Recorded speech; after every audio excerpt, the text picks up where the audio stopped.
This is Dr. J. Suseela. In this video lecture, we'll learn what is resource allocation graph and its use in operating system. Resource allocation graph, in short form, it is called as RAG.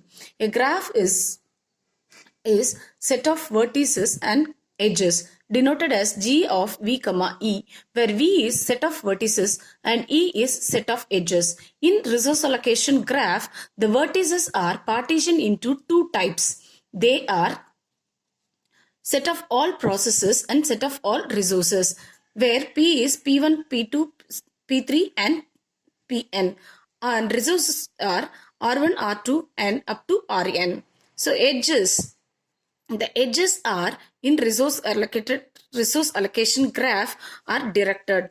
There are two types of edges, request edge and the assignment edge. The request edge moves from P1 to R1, that is from process to resource, whereas the assignment edge is denoted like this, that is it is emerging from the resource and to the process. So these are the representations used in the resource allocation graph. The process are represented through circle or ellipse, and the resources of single instance is represented through square box or rectangular box. The resource type with multiple instances are denoted through a square box within that each instance is represented. For example, the resource R1 with a 3 instance is denoted like this, the square block R1, and there are 3 instances of R1.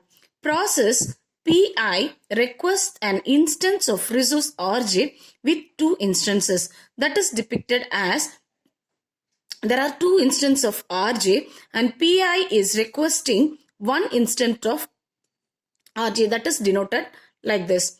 If a process is holding the resource, we will see how it is denoted through resource allocation graph.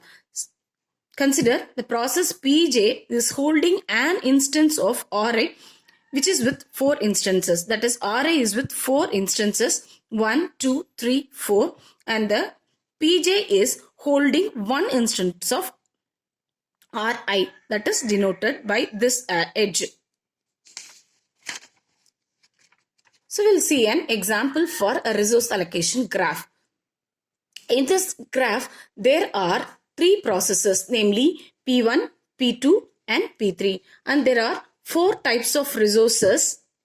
They are R1, R2, R3 and R4. R1 is 1 unit, 1 instance, and R2 contains 1 instance, R3 contains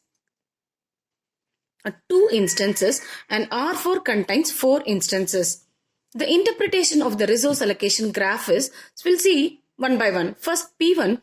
P1 is requesting R1 and it is holding P1. That is, P1 is assigned with 1 instance of R3 and it is waiting for 1 instance of R1. Next we'll look at P2.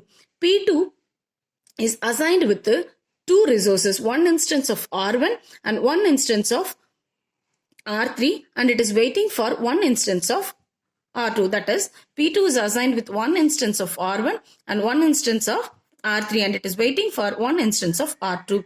Then we'll move to P3. P3 is holding, that is, it is assigned with 1 instance of R2 and it is not waiting for any other resource. This is the interpretation of the resource allocation depicted here.